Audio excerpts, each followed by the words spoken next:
Good afternoon, everybody. Welcome to COVID Conversations again with me, Carvin H. Colston. It is day 3 on lockdown in South Africa, and I hope that you're having a good Sunday and enjoying your time with your family. Today, I wanted to discuss church and mass gatherings. Many of us woke up this morning not being able to go to church, and for many South Africans, you woke up in a world where you weren't able to go to, for example, mosque or to go to temple. So it's a different world for now, and for many of us, our faith will live in our hearts. And if you are religious, you'll continue your practices until we can get back together and meet. So I don't want anyone to interpret this as singling out, but I'm going to present a case study, and one of the most famous case studies of community transmission that happened in South Korea. And then we're going to look at South Africa, because we've also been presented by the Department of Health with a case in the Free State of community transmission, and there are similarities that we can learn from. So for those of you who are following the pandemic globally, you'll know that South Korea has been championed as a good example of what we can do in the face of a pandemic. And their secret has been testing, early testing. They've gone mass testing, they've gone drive-through testing, booth testing, hospital testing.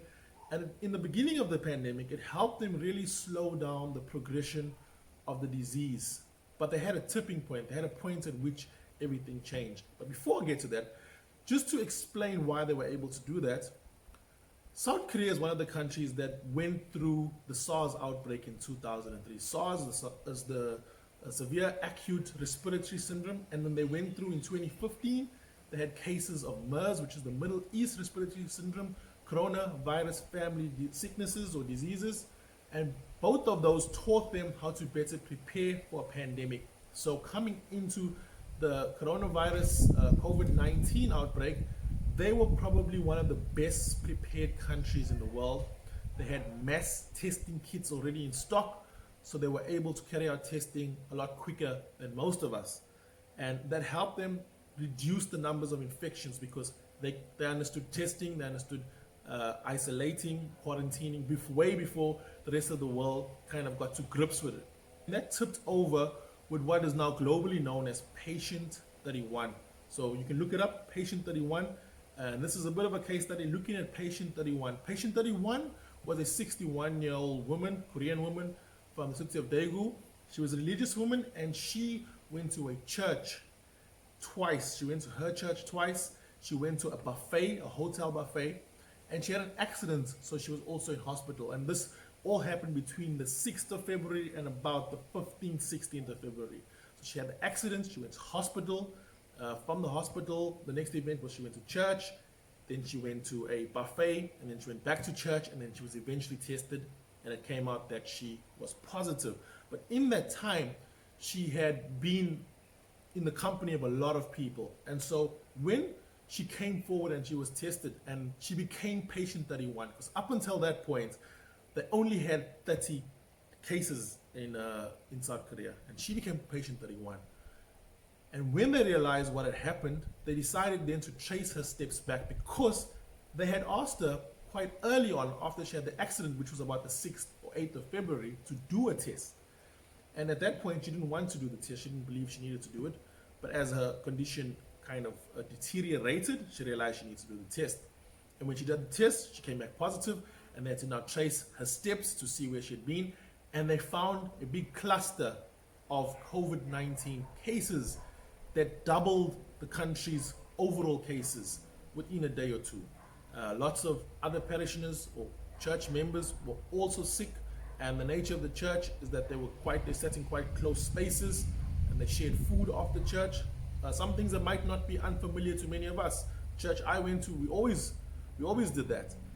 And so it was quite interesting how this one patient became the super spreader in South Korea after they initially had a lid on the situation. So what happened after that was the Koreans then had to roll out mass testing, and at one point they were thinking that as much as 80% of the cases in Korea might have come from this one super spreader.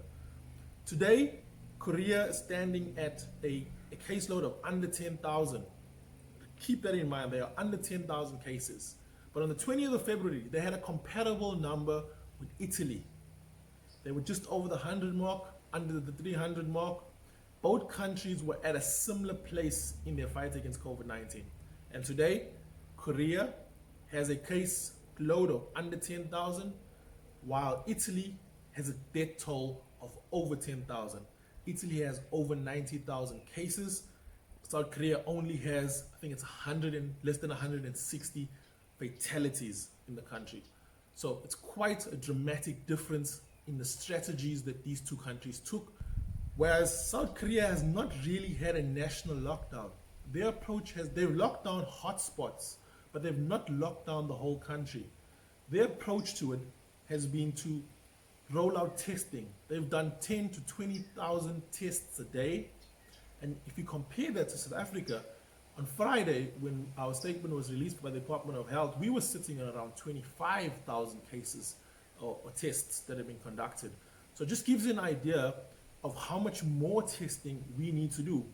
And what it also does is it asks the question, was the lockdown the best solution for a country like South Africa where it's extremely difficult to lock down? So I think the big story at the moment in South Africa is not even COVID-19. It's the methods of the police and the army in trying to lock down people in areas that it seems cannot be locked down. So a lot of the township areas, especially the very clamped, closed up ones, it's almost impossible, the cramped, closed up ones, it's almost impossible for people to kind of stay in their space. And I think for anyone who lives in a middle class setting, this is maybe a little bit more difficult to understand, but for people in those settings, it's proving much more of a challenge than maybe we anticipated. So perhaps we should have looked a bit closer at South Korea and what was their approach, especially when we had a low case count on the 5th of March. We had our first case. We're not through the month of March, so there was quite a bit of time, even leading up to our first case, for us to rethink our borders in terms of, do we test everyone who comes through from an international trip? Do we institute 14-day quarantines for everyone who comes? If you get through your 14 days, then you can go into society because you're coming from a high-risk area. All these questions are easy to ask after the fact, but I'm asking the question is it still too late to maybe look at the Korean example and try see if there's something that we could do? And the only thing that we could do that the Koreans did very well is ramp up our testing. The problem is the testing is expensive, and there's a questionnaire you need to fill in, and you need to fill in, like, meet certain criteria to be tested. So do we expand testing? How can we expand testing? And what would the investment into testing have looked like, as opposed to the losses that we are going to experience from a national lockdown and with so many people losing their jobs as a result of what's going to happen? Of course, on that question too is, if people knew that there was a deadly virus that was out there, would they still have been engaging in economic transactions? Would people go to restaurants? Would they still be going to theaters and movies, knowing that there's a chance they might contract a deadly virus? It's a question I can't answer, but it's a question I suppose at this point in our lockdown, we're going to have to ask, because the way we've locked down the country so far has involved lots of force. And the force maybe even has been disproportionate, because it seems as if in poorer South African areas, there's more of a liberty to use force. Whereas if you look in a lot of suburban areas where people have also been seen outside jogging, there's a lot more negotiation about what we do. And that might be due to the socioeconomics and how we view each other in socioeconomics in South Africa, and how we view our places in society determines how we might deal with each other. I'm not saying that is what's happening, I'm saying it's a possibility. So I think the example of South Korea for us is something that maybe should be closely looked at, so we can decide, if we go through a 21 days of lockdown, what will that look like, as opposed to investing whatever the budgets were for deploying the army and whatever might have been lost from the economy, and taking that money and investing it into testing. Would that have put us in a better position? And that's my question for today.